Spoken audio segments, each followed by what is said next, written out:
आइए इस चैनल में आप सबों का स्वागत है।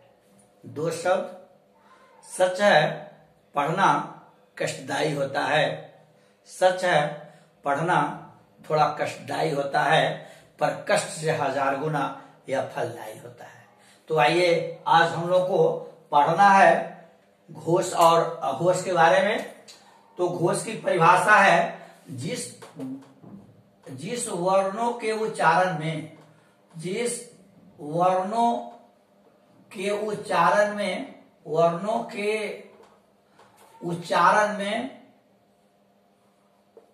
उच्चारण में स्वर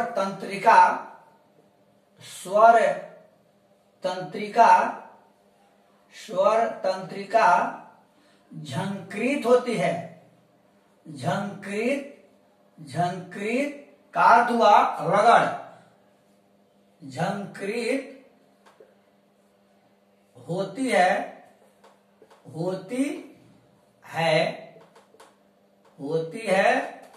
उसे घोष कहते हैं। उसे घोष कहते हैं। इसलिए हम लिखते जाते हैं कि थोड़ा आप भी शुद्धता पर ध्यान दे।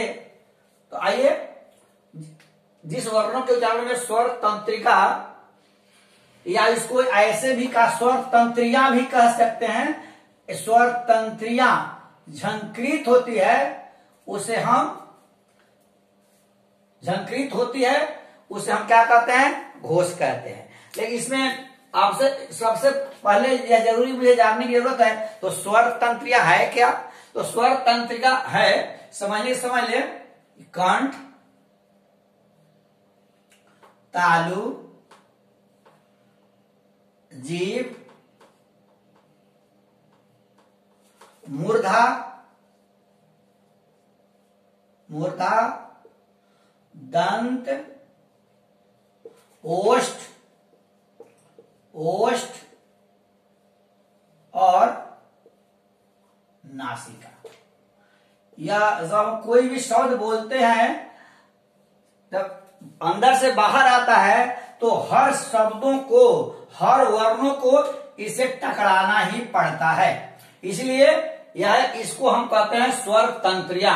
जब कुछ भी बोलते हैं तो बाहर से जब हवाएं निकलती है तो इससे गुजरना पड़ता है। इसी को हम कहते हैं स्वर तंत्रिया। इसको हम क्या कहते हैं? स्वर तंत्रिया। यह मुझे जानने की जरूरत है।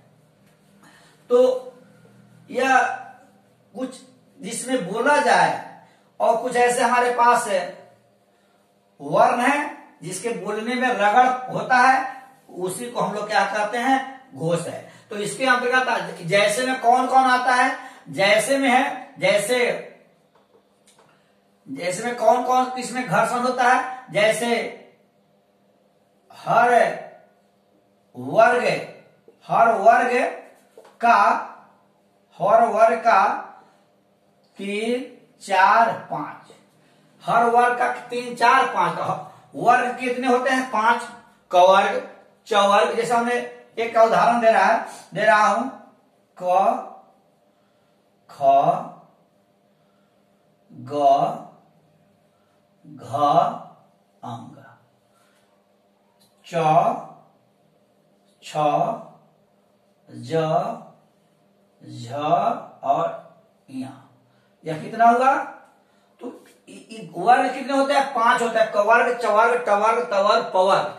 तो इसका जो है ना, जो घोष में होगा उसका तीसरा, चौथा, पांचवा, तीसरा, चौथा, पांचवा, यह हुआ क्या हुआ? यह हुआ घोष। इसके साथ साथ सारे स्वर जो हैं, सारे स्वर कितने होते हैं? 11। जैसे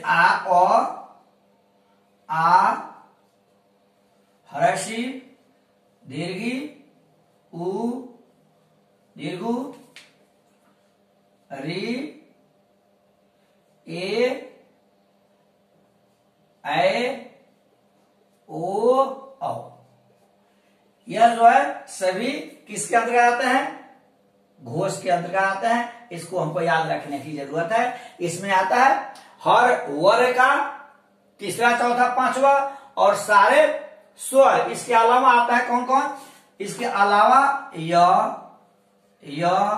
र, ल, व और ह, इतने जो आते हैं घोष के अंतर्गत आते हैं। अर्थात जैसे हम क ख पढ़ते हैं तो क ख में घर्षण नहीं होता है, लेकिन ग बोलते हैं तो वहां घर्षण होता है। क्या होता है, रगड़ होता है। इसलिए यह ग घ अंग को रखा गया है घोष में। च छ ज में घर्षण नहीं होता है, लेकिन ज झ य बोलते हैं ये तीनों में घर्षण होता है। वही पांचों वर्ग की बात है कि 3, 4, 5 जो होता है वह घोष में आता है और इसके बाद हम आते हैं अघोष में। तो मिटाते हैं इसको। तो हमको यादने की जरूरत है कि सारे स्वर आते हैं, य र ल व आते हैं और हर वर्ग का तीसरा, चौथा, पांचवा। मिटाते हैं इसको। अब हमको अघोष की परिभाषा पढ़ना है। तो अघोष की परिभाषा में हर वर्ग का 3, 4, 5 रहने देते हैं इसको, 3, 4, 5। अच्छा, अब हम देखते अघोष। अघोष क्या है, अघोष का मतलब हुआ कोई खास बात नहीं है, जिस वर्णों के उच्चारण में, जिस वर्णों के उच्चारण में, जिस वर्णों के उच्चारण में, उच्चारण में स्वतंत्रियां, स्वतंत्रियां, स्वतंत्रियां, स्वतंत्रियां माने झंकृत, स्वतंत्रियां झंकृत भी पहले लिखते थे, झंकृत कोष्ठ में लिखते हैं रगड़, झंकृत, झंकृत नहीं होती है, बस नहीं होती है, बस उसे क्या कहते हैं, उसे क्या कहते हैं, अघोष कहते हैं। अब इसे दो ही बात रखना है, घोष में झंकृत होता है और आखिर रगड़ होती है और अघोष में रगड़ नहीं। दो ही शब्द होने की परिभाषा में, इसमें घोष में रगड़ होती है और अघोष में रगड़ नहीं होती है। इसका जैसे है, इसका जैसे है, जैसे हर वर्ग का जैसे कवर्ग, चवर्ग, टवर्ग, तो उसमें हमने देखा घोष में क्या था, 3, 4, 5 था, और इसमें क्या होगा, उस उल्टा हो जाएगा, इसमें हो जाएगा 1, 1 और 2। जैसे हमने लिखा, जैसे उदाहरण 1, 2 होगा, और जैसे हमने लिखा कवर्ग, कवर्ग, जैसे हम लिखते हर कवर्ग का हुआ क, ख, ग, घ, अंग। तो इसका पहला दूसरा क्या होगा, अघोष होगा। फिर उसी बार हम देखते हैं च, छ, ज, झ और इया। यह क्या हुआ, इसमें क्या चो और छ जो हुआ क्या हुआ, यह अघोष हुआ और एक बाकी क्या हो गए, घोष हो गए। इसके अलावा इसमें अघोष में हर वर्ग का पहला, दूसरा और इसके साथ साथ तलाविश, मूर्धन्य और दंश, यही इसमें आते हैं। अघोष में समझ गए कि अघोष में बहुत कम है, हर वर्ग का पहला, दूसरा और तलाविश, मूर्धन्य, दंश।